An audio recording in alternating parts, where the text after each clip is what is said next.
अच्छा, अब इस लेक्चर में हम ये बात करेंगे कि लारावेल के अंदर एपीआईज कैसे बनाई जाती हैं। जो हमारा है प्रोजेक्ट स्टूडेंट एरा वाला।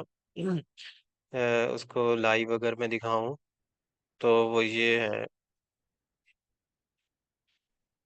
यहाँ से ये स्टूडेंट एरा, तो ये फ्रंट एंड है जो कि हमारा नेक्स्ट जेएस में बना हुआ है। और इसमें जो अभी एपीआई बनी हुई है वो ये वाली हैं। ये जो ये डाटा आ रहा है ना, ये कार्ड्स का, ये स्पेशलाइजेशंस का डाटा, ये बैकएंड से आ रहा है। और इसमें ये जो ये वाला डाटा आ रहा है कोर्सेज का, ये भी बैकएंड से आ रहा है। और ये भी कोर्सेज का ही डाटा है। और ये जो ये आपको आ रहा है यूजर, ये कैटेगरीज का डाटा है जो कि बैकएंड से आ रहा है। तो एपीआई बनाई जाती है ताकि उससे हम जो है वो बैकएंड वाला डाटा फ्रंट एंड पर शो करवा सकें। लारावेल जो है वो बहुत जबरदस्त किस्म का एक है फ्रेमवर्क। मैंने ये और भी फ्रेमवर्क पर काम किया है जो कि जो नोड जेएस वालों का है, एक्सप्रेस जेएस उस पर भी किया है, जेंगो पर भी किया है। जो जो कि पाइथन का फ्रेमवर्क है। और एक और फ्रेमवर्क होता है नेक्स्ट जेएस वालों का, नया आया है नेस्ट जेएस, नोड जेएस वालों का होता है वो, नेस्ट NEST नेस्ट, उस पर भी काम किया है। और जो है फ्लास्क जो कि पाइथन वालों का फ्रेमवर्क है, उस पर भी मैंने काम करके देखा हुआ है। लेकिन जो जबरदस्त फीचर्स इसमें लारावेल में है डेटाबेस को मैनेज करने के लिए, और और भी इसमें बहुत सारी सिक्योरिटी फीचर्स हैं बहुत ज़्यादा। और जो इसका डेटाबेस को मैनेज करने के लिए ORM एक है, वो बहुत इसमें ज़बरदस्त है जो कि बाकी किसी भी फ्रेमवर्क में नहीं है इस तरह का। तो इसलिए हमने भी इसको बैकएंड में बनाने के लिए, हमारे फ्रंट एंड प्रोजेक्ट की बैकएंड बनाने के लिए लारावेल भी चूज किया है। और साथ में जो एआई का काम हम करेंगे वो जेंगो में भी करेंगे, तो उसके लिए जेंगो पर भी हमारा काम चलेगा और लारावेल पर भी चलेगा। मतलब कि ये इतना ज़बरदस्त फ्रेमवर्क है कि हमने अपने स्टूडेंट के प्रोजेक्ट के लिए भी इसको चूज किया है। ये सिर्फ आपको पढ़ाने की हद तक नहीं हम कर रहे, इसको हम अपने जो है हमारा अपना जो है स्टूडेंट है ना प्लेटफॉर्म, उसके लिए भी हम इसको यूज कर रहे हैं। तो अब इसमें देखते हैं कि एपीआईज कैसे बनाए जाते हैं। ये जो प्रोजेक्ट है ना ये वाला, ये काफी सारे हमारे पास प्रोजेक्ट्स हैं। इनमें से ये नेक्स्ट जेएस का है, और इधर ये जेंगो वाला है प्रोजेक्ट, और ये लारावेल वाला है जिसको अभी मैंने ओपन किया हुआ है यहाँ पर। तो जब हम कोई लारावेल का प्रोजेक्ट इंस्टॉल करते हैं या किसी को क्लोन करते हैं तो वो इस तरह का होता है। ये उसके फोल्डर होते हैं। इसमें ये एपीआई का फोल्डर है ऊपर, ये ऐप का है, और इसके अंदर ये राउट्स का फोल्डर है। और और इसमें ये फाइलें हैं कुछ, जिसमें ये कंपोजर डॉट जेसन है, ये नोड जेएस की तरह। जिस तरह नोड जेएस के अंदर वो नेक्स्ट जेएस के अंदर पैकेज डॉट जेसन होती है, तो इसमें ये कंपोजर डॉट जेसन की फाइल होती है। और इसमें सारी वो जो जो चीज़ें इंस्टॉल करनी होती हैं, ये इंस्टॉल हुई होती हैं, वो इसमें लिखी हुई होती हैं। और इसमें जो है ये वाला जो फोल्डर होता है वेंडर का, ये जैसे नोड मॉड्यूल्स होते हैं, इसमें लारावेल वालों का ये वेंडर का फोल्डर होता है। और ये जब गिट से आप क्लोन करते हैं तो ये वाला फोल्डर आपके पास नहीं होता, तो आपको एक कमांड चलाना पड़ती है कंपोजर अपडेट की, PHP आर्टिसन कंपोजर अपडेट, ये कमांड होती है। तो ये जब चलाते हैं तो वो सारी चीज़ें इंस्टॉल करके ये इस वेंडर के फोल्डर में आ जाती हैं। जैसे हम नोड जेएस की कमांड वो चलाते हैं, npm इंस्टॉल की। इसी तरह इसकी php आर्टिसन कंपोजर अपडेट की कमांड होती है। जब आप इसको गिटहब से क्लोन करेंगे तो वो कमांड चलाएंगे। अच्छा, इस लारावेल को चलाने के लिए आपके पास एक और है सॉफ्टवेयर है लारागोन, वो होना चाहिए। या ये उस पर भी चल जाता है अगर आप लोगों के पास जो है, जिसमें वर्ड प्लेस चलाते हैं, पीएचपी एडमिन वाला, वो क्या उसका नाम होता है, उस पर भी वो ये जो स्टार्ट में आप लोग चलाते हैं उस पर भी ये चल जाता है। अदरवाइज वो ये लारागोन इंस्टॉल करते हैं और इसको नॉर्मली डी फोल्डर के अंदर इंस्टॉल किया जाता है। और यहाँ डी फोल्डर के अंदर जो लारागोन का एक फोल्डर बन जाता है। इसमें www के अंदर आपने वो अपना प्रोजेक्ट क्लोन करना होता है इस फोल्डर के अंदर। जब यहाँ पर क्लोन कर लेते हैं तो फिर जो कमांड्स चलानी है वो भी फिर आपने यहाँ पर इसके टर्मिनल के अंदर कमांड्स नहीं चलाना होती। आपने इसकी कमांड्स चलाने के लिए भी फिर वो लारागोन वालों का ही ओपन करना पड़ता है। ये दो ओपन हुए हैं, इसको एक को मैं खत्म कर देता हूँ।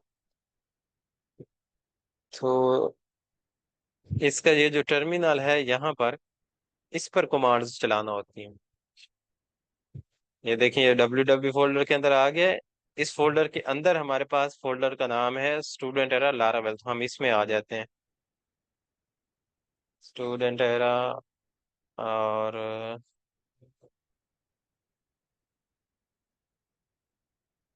स्टूडेंट ई कैपिटल है और ए और आगे है।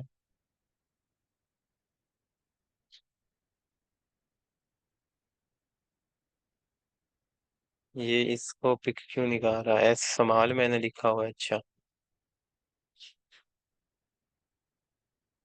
स्टूडेंट एरा लारावेल, ये इस फोल्डर में हम आ गए हैं। अब जो मैं आपको कमांड चलाने को कह रहा था वो ये थी, PHP आर्टिसन कंपोजर।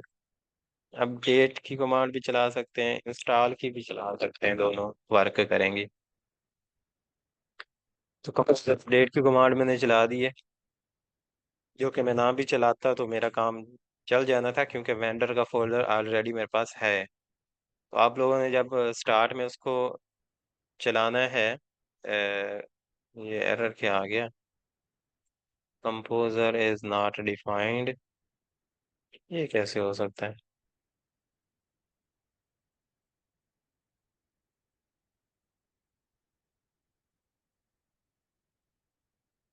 अच्छा चलो, बहरहाल आपने ये कमांड चलाकर इसको अपडेट कर लेना है। अच्छा, ये गलत लिखी है ना कमांड, मैंने गलत लिखी है। PHP आर्टिसन वालों की ये कमांड नहीं है ये, सिर्फ आपने सिंपल लिखना होता है कंपोजर अपडेट। ये कंपोजर अलग चीज है। तो ये PHP आर्टिसन के साथ इस कमांड नहीं होती, सिर्फ कंपोजर अपडेट की कमांड होती है, ये लिखना होता है। तो ये सारी वो चीजें इंस्टॉल करके आपको वेंडर के फोल्डर में आ जाती है। देखिए, ये सारी डाउनलोड कर रहे हैं, तो ये वेंडर के फोल्डर में आ जाएंगी। और आपके पास ये फोल्डर स्ट्रक्चर, ये API का फोल्डर जो है ना, ये नहीं होता नॉर्मली जब हम इंस्टॉल करते हैं। तो ये मैंने इसको वर्सल पर अपलोड करना था असल में, इस प्रोजेक्ट को। तो वहां पर ये मुझे ये वाला फोल्डर चाहिए था, तो इसलिए मुझे यहाँ पर वो बनाना पड़ा है। लेकिन ये हमारे जो नॉर्मल फोल्डर होते हैं वो ये होते हैं, ऐप, बूटस्ट्रैप, कॉन्फ़िग, डेटाबेस है, public, resources, routes, storage, vendor का फोल्डर। तो ये राउट्स का फोल्डर होता है ना ऊपर जो बड़ा होता है, यहाँ पर राउट्स का फोल्डर, ये बड़ा इंपॉर्टेंट होता है। हमने काम इसमें करना होता है एपीआई बनाने के लिए। तो जो 3 API आपको बताई थी कि बनी हुई है, वो ये देखें, ये API.php के फाइल के अंदर वो 3 API आपको दिखाता हूँ जो बनी हुई है। ये देखें, ये कोर्सेज की बनी हुई है, ये स्पेशलाइजेशन की बनी हुई है, ये कैटेगरीज की बनी हुई है। तो इसी तरह हम और APIs बनाएंगे। और वो हम फ्रंट एंड से देखते हैं कि हमें कौन सी API चाहिए मजीद। तो एपीआई बनाने का जो फर्स्ट स्टेप है वो ये है कि फ्रंट एंड से हमने देखना होता है कि हमें किस तरह की एपीआई बनानी है, या जो हमारा फ्रंट एंड डेवलपर होता है उसने बताना होता है कि मुझे इस तरह की एपीआई बनाकर दो। तो क्योंकि अब हम फ्रंट एंड डेवलपर भी खुद हैं, तो हम खुद देख लेते हैं कि हमें फ्रंट एंड के लिए कौन सी एपीआई चाहिए। तो हम अपना प्रोजेक्ट ओपन कर लेते हैं।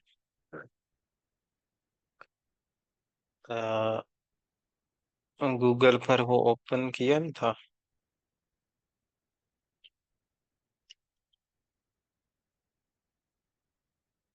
यहाँ से देख लेते हैं कि हमें कौन सी एपीआई चाहिए।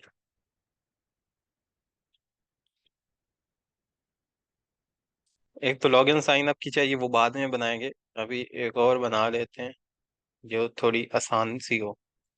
इसमें ये जो है, एक तो बिकम इंस्ट्रक्टर वाली है, ये बनाई जा सकती है कि यहाँ से जब कोई बंदा इसको पोस्ट करे तो बैकएंड पर वो सेम सेव हो जाए। तो इसके लिए इसका फुल नेम है, इसका ईमेल है, इसका नंबर है, कंट्री है, रेज्यूम है, और हाँ बस ये तीन कुछ चीज़ें इसे करता है सेंड। और हाँ यही बना लेते हैं। तो बिकम इंस्ट्रक्टर के लिए हमने ये बनानी है, तो हमें एक कंट्रोलर चाहिए। हमारे पास ऑलरेडी ये कोर्स के लिए कंट्रोलर बना हुआ है जो कोर्स के रिलेटेड चीज़ें मैनेज करेगा। स्पेशलाइजेशन के लिए कंट्रोलर बना हुआ है, स्पेशलाइजेशन के रिलेटेड चीज़ें मैनेज करेगा। तो इसी तरीके से हम एक और कंट्रोलर बना लेते हैं, और उसका हम नाम रख लेते हैं बिकम इंस्ट्रक्टर कंट्रोलर। हाँ बिकम इंस्ट्रक्टर कंट्रोलर नाम रख लेते हैं। या हाँ, ठीक है यही रख लेते हैं। तो हम इधर इसके टर्मिनल में आएंगे यहाँ पर। तो कमांड होती है कंट्रोलर बनाने की, PHP आर्टिसन मेक, और आगे कॉलन कंट्रोलर, कंट्रोलर और आगे कंट्रोलर का नाम लिखना होता है। Become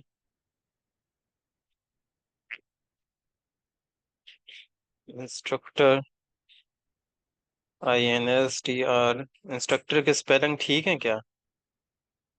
controller, instructor. INSTRUCTOR, हाँ जी ठीक है। तो बिकम इंस्ट्रक्टर, ये इतना नाम उसका, यानी कि और आगे साथ कंट्रोलर लगा दिया है इसकी पहचान के लिए कि ये कंट्रोलर एक बना रहे हैं हम। तो ये कमांड चलाएंगे और ये देखें कंट्रोलर सक्सेसफुली क्रिएटेड हो गया। अब ये हमारे कोड में कहाँ पर आया होगा? कोड में ये आता है कंट्रोलर के फोल्डर के अंदर।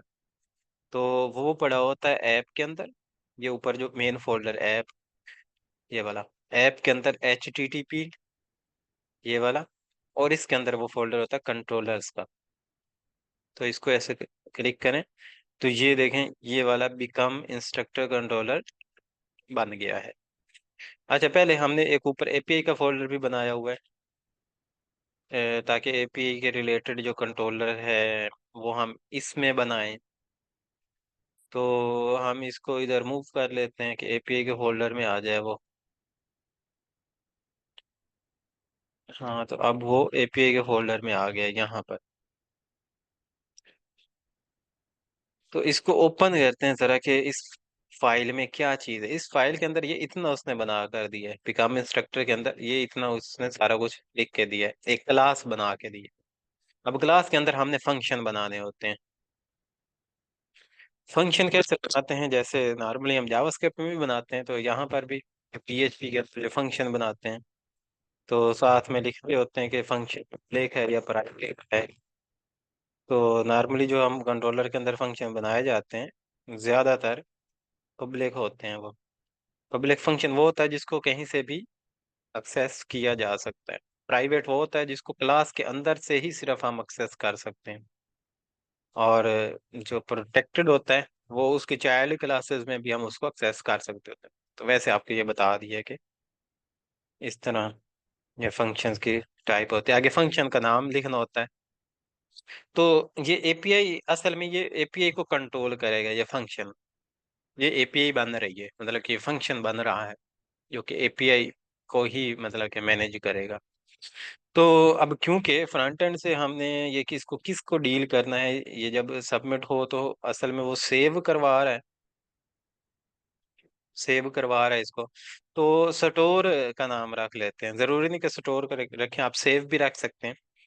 तो नॉर्मली जो होते हैं नाम इनके कन्वेंशन वो इस तरह होते हैं कि स्टोर का आप नाम रख लें जो सेव करवाता है।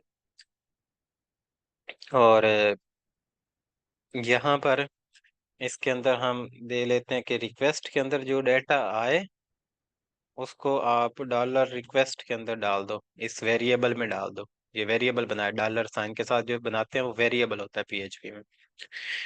अभी फिलहाल के लिए मैं ये कह रहा हूँ कि आप ऐसे करना कि रिटर्न कर देना मुझे, अभी सेव सूव ना करवाना, अभी आप रिटर्न कर, रिटर्न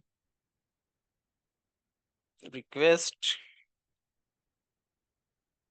ऑल के रिक्वेस्ट के अंदर जो भी चीज आई है वो आप रिटर्न करवा देना। सेमीकोलन इसमें लगाना जरूरी होता है हर लाइन के खत्म होने पर। तो ये फंक्शन मैंने एक बना दिया है, समझ लें ये मैंने एक एपीआई बना दी है। अब इसको मैंने यहाँ पर लगाना है कि क्या यूआरएल हिट किया जाए तो वो इस पर आ जाए, यहाँ इस फंक्शन को हिट करे आकर। तो ये ऊपर वाले को ही मैं कॉपी कर लेता हूँ, इसको कॉपी करके मैं नीचे पेस्ट करता हूँ।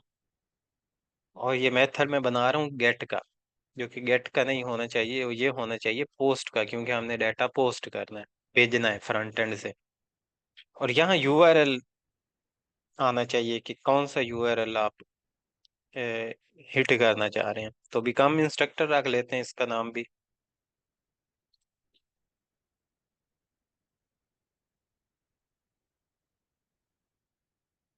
बिकम इंस्ट्रक्टर इसका नाम भी यूआरएल का रख दिया है।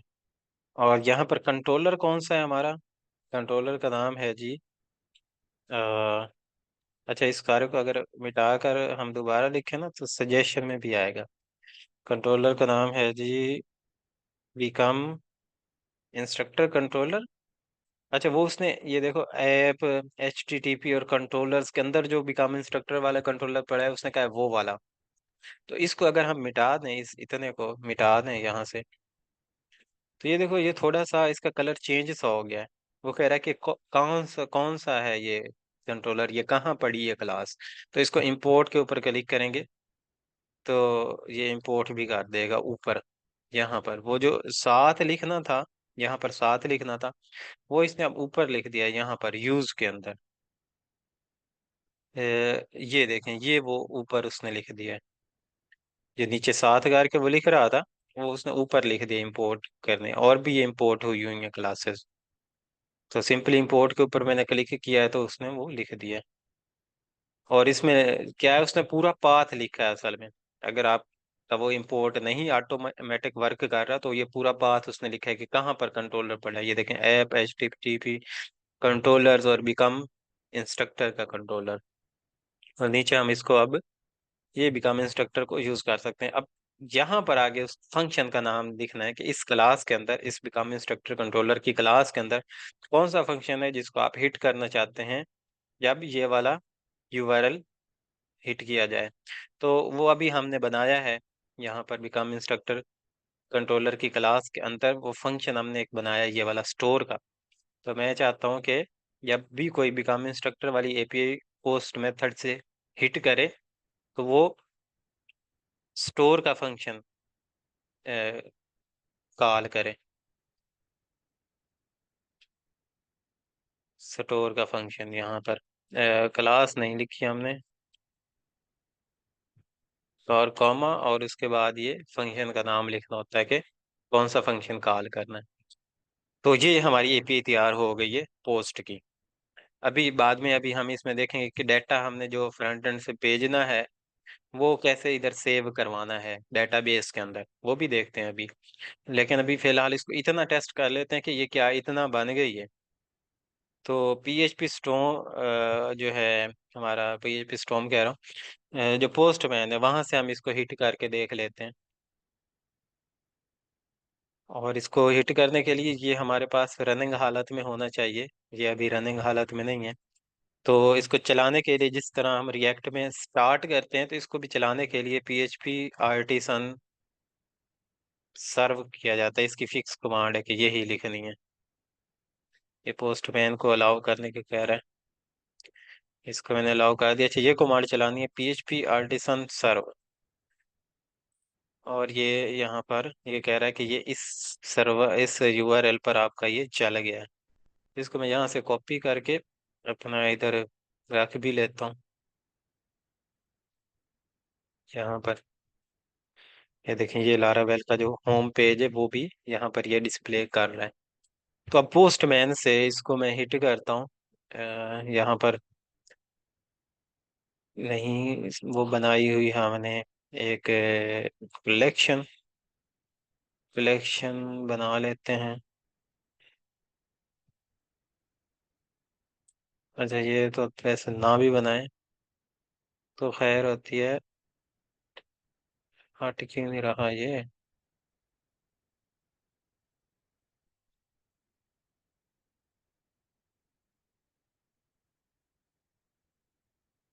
अच्छा भाई, ऐसे ये कलेक्शन के वगैरह के टेम्पलेट इस तरह हैं। क्या ये कहाँ से हटे गया?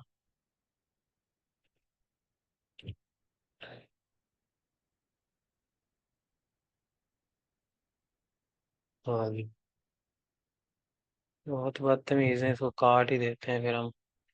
वो फिर भी नहीं घटा।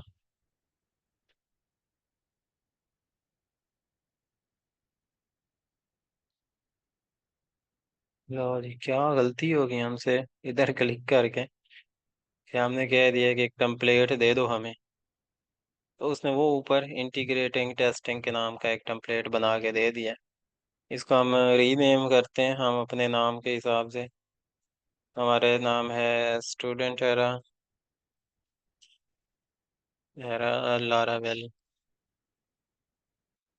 API, student era Laravel API. किधर गया? ये आ गया। इसमें इसमें मुख्तलिफ बनाए हुए हैं, तो इसको ओपन कर लेते हैं। यहाँ पर ऐसे नहीं हो रहा, ठीक है दफा करो। यहाँ प्लस के ऊपर असल में हमने आना होता है, और यहाँ हमने वो अपना यूआरएल लिखना होता है जो हमने बनाया है।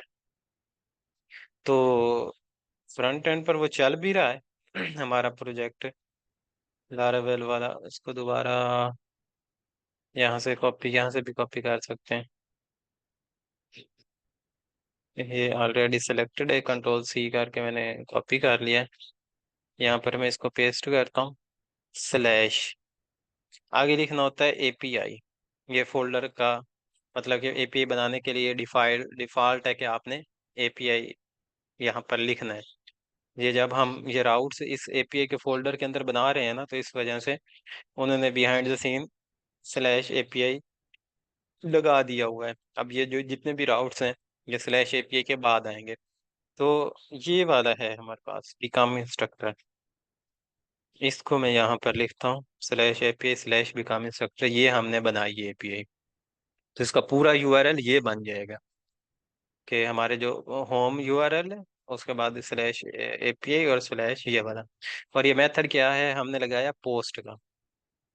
और पोस्ट मेथड के लिए हमें कुछ न कुछ बॉडी के अंदर भेजना पड़ता है। बॉडी के ऊपर सेलेक्ट किया, इधर रा के ऊपर सेलेक्ट किया, और इधर टेक्स्ट के ऊपर सेलेक्ट किया, और इधर जेसन के ऊपर सेलेक्ट किया। तो यहाँ पर जेसन फॉर्मेट के अंदर हमने इसको भेजना होता है कुछ ना कुछ। तो मैं दे देता हूँ इसमें यूजर नेम या सिर्फ नेम, और उसके बाद है वसीम। मैं सिर्फ ये इसको, अच्छा इसको सेव भी कर सकते हैं ताकि टेस्टिंग दोबारा से भी करनी हो तो किया जा सकते हैं। अब हम उस कलेक्शन में सेव करेंगे, स्टूडेंट है ना, लारवेल एपीआई वाली में। ये बिकॉम इंस्ट्रक्टर के नाम की इसने ये एपीआई सेव कर दी है। तो अब हम इसको जब यहाँ से हिट करेंगे, इसको जब यहाँ से हम हिट करेंगे तो वो कहाँ पर आएगी, यहाँ पर आएगी इस बिकॉम इंस्ट्रक्टर पर, और आगे इस कंट्रोलर में जाएगी, और आगे उसके स्टोर फंक्शन में जाएगी, और यहाँ पर उसके स्टोर फंक्शन में आकर ये रिक्वेस्ट में जो मैं भेज रहा हूँ name is equal to Wasim, वो सारा मुझे ये रिटर्न करवा देगी। मतलब कि जवाब में मुझे मिलेगा यहाँ नीचे रिस्पॉन्स में, वो यही होगा। तो इसको हिट करते हैं, ये देखें मैंने इसको हिट किया, ये रिक्वेस्ट सेंड हो रही थी, और ये इसने क्या कर दिया, इसको कह रहा है कि target class become instructor does not exist. ये कैसे हो सकता है, ये कैसे हो सकता है, become instructor does not exist कह रहा है, हालांकि हमने इसका यूज किया हुआ है।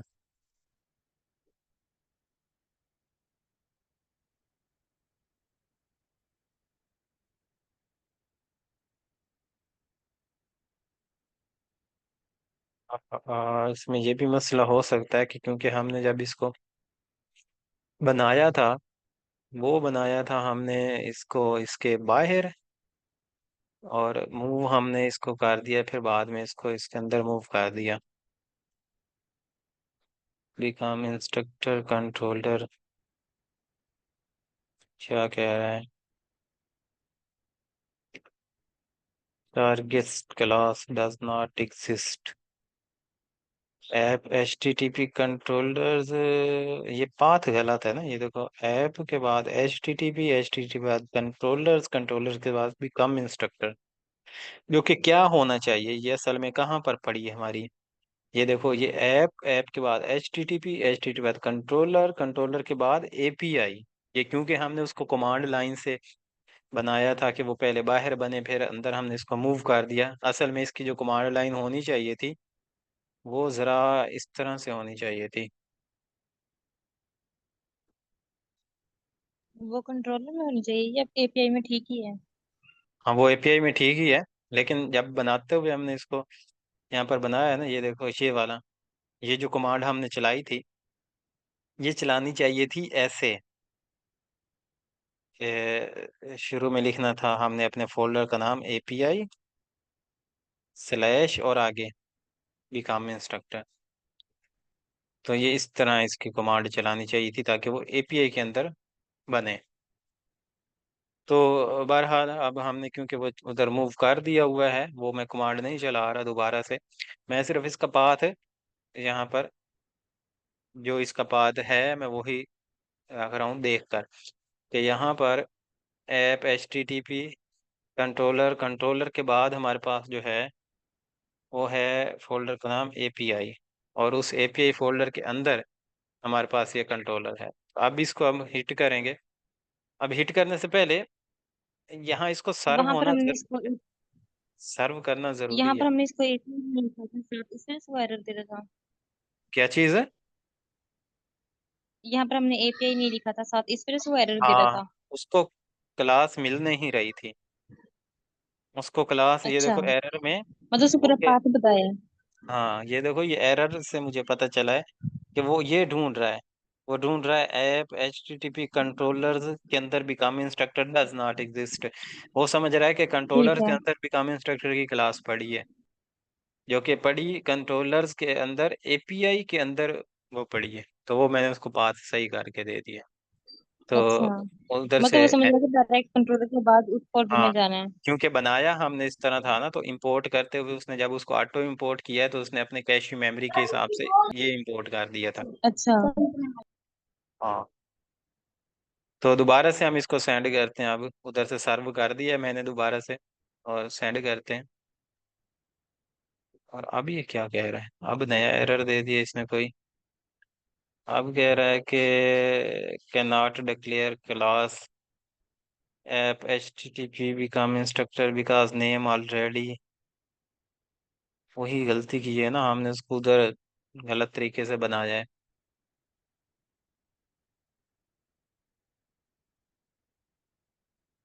Define class name become instructor. अच्छा, इसको मैं एक दफ़ा यहाँ से मिटा देते हैं। ऐसे और तो नहीं कि यहाँ पर भी इंपोर्ट करनी पड़ती हो। नहीं नहीं, इसको ऐसे यूज करके ही करना है। ये मैं इसका अंदर जो मैंने फंक्शन अच्छा। लिखा है, मैं एक दफ़ा वो कॉपी करके ना, इस फंक्शन को कॉपी करके मैं ये क्लास डिलीट करने लगा हूँ, ये कंट्रोलर में डिलीट करने लगा हूँ, ताकि इसको हम दोबारा से बनाएं। किधर है डिलीट? और आपको पता भी चल जाए कि फोल्डर के अंदर जब कंट्रोलर बनाना है तो कैसे बनाना है। ये मैंने डिलीट कर दी, इधर से दोबारा बना लेते हैं। इसको कंट्रोल सी करके मैं बंद किया है। बिकम इंस्ट्रक्टर की जो क्लास है वो होनी चाहिए एपीआई, एपीआई स्लैश और आगे बिकम इंस्ट्रक्टर। हाँ, अब ये चेक करते हैं कि कहाँ बनी, ये देखो, student app H T T P controller और फिर आगे एपीआई और आगे फिर बिकम इंस्ट्रक्टर। अब इसको चेक करते हैं कि किधर आई है। ये आई है, हाँ। अब ये पहले मैंने डिलीट की थी और अब ये दोबारा से बंद के यहाँ पर आ गई है। जो फंक्शन मैंने कॉपी करके रख लिया था उसको मैं दोबारा से यहाँ पर पेस्ट कर देता हूँ, और यहाँ राउट के अंदर मैं इसको दोबारा से इंपोर्ट करता हूँ। अब दोबारा इसको मैं यहाँ से, ये देखो इंपोर्ट करने का ऑप्शन आ रहा है। इंपोर्ट करूंगा तो वो अब करेक्ट पाथ ऊपर इंपोर्ट करेगा। चेक करते हैं क्या इसने इंपोर्ट किया। हाँ, ये देखो, ये इसने इंपोर्ट किया कंट्रोलर, फिर एपीआई, फिर उसके अंदर वो जो क्लास का नाम है वो उसने इंपोर्ट किया है। तो अब हम इसको ज़रा पोस्टमैन से हिट करके देखते हैं कि क्या कहता है ये। अच्छा, सर्व नहीं किया, इसका मतलब है रिक्वेस्ट को ना सेंड, वो हमने सर्व नहीं किया हुआ। ये देखो नहीं चल रहा। तो पीएचपी आर्टिसन सर्व चलाना होता है कोई भी एपीआई को हिट करने के लिए, मतलब कि सर्वर चल रहा हो हमारे पास, प्रोजेक्ट चल रहा हो, फिर ही हम इसमें एपीआई हिट कर सकते हैं। फिर हिट ठीक है। करेंगे तो अब ये देखें बिल्कुल सही आ गया है कि जो मैंने इसको भेजा था नाम बिल्कुल वही उसने करवा दिया है, रिटर्न करवा दिया है। इसको हम चेंज करके देखें। अभी तो अभी तो अभी तो हम लोग ये वो कर रहे हैं, रिटर्न करवा सेव रहे हैं। करवाना है, ये टेस्ट कर रहे हैं कि हमारा वो पाथ करेक्ट बना है या हम्म। नहीं बना। तो तो जो फिर हम सेव करवा रहे हैं वो हम लार्वल के जरिए डेटाबेस में करवा रहे हैं। हाँ, अभी हम सेव करवाना है। अब देखते हैं कि हमने ये जो डाटा ठीक है। भेजना है फ्रंट एंड से, पहले एग्जैक्ट वो डाटा बना लेते हैं कि हमने ये भेजना है। क्या क्या भेजना हमने फ्रंट एंड से देख लेते हैं। बैक एंड डेवलपर को ये भी या फिर वो फ्रंट एंड वाले से मिलता है कि आपने ये डाटा भेजना है, या दोनों काम कर रहे हों तो वो उसको दोनों फिर खुद ही मैनेज करना पड़ते हैं, जैसे ये अभी हम कर रहे हैं। तो देख लेते हैं कि क्या क्या डाटा भेजना है। इस तरह बिकम इंस्ट्रक्टर ये है। तो यहाँ पर हमें फुल नेम चाहिए, तो फुल नेम हमें यहाँ से भेजना है। तो यहाँ हम नाम रख लेते हैं इसका फुल डैश नेम, और कॉमा, फिर दूसरा क्या चाहिए हमें, ईमेल। तो यहाँ हम रख लेते हैं ईमेल, और ईमेल कुछ भी हम रख लेते हैं, कॉमा। उसके बाद हमें क्या चाहिए, फ़ोन नंबर। तो यहाँ हम रख लेते हैं फ़ोन, और वो भी हम इस तरह कुछ रख लेते हैं। और फिर कॉमा, उसके बाद हमें क्या चाहिए, फ़ोन के बाद हमें उसकी कंट्री और रेज्यूम। कंट्री, कंट्री कौन सी है उसकी, और रेज्यूम। ये रेज्यूम जब वहां से अपलोड होगी तो फ्रंट एंड वाला इसे पहले फायरबेस पर अपलोड करेगा, और उसका जो यूआरएल होगा वो देगा। तो मैं इधर इसको लिख भी रहा हूँ, यूआरएल, रेज्यूम यूआरएल देगा। और इसमें फ्रंट एंड से तो वो नहीं आएगा। एक और चीज़ मतलब कि उसका पूरा पाथ है।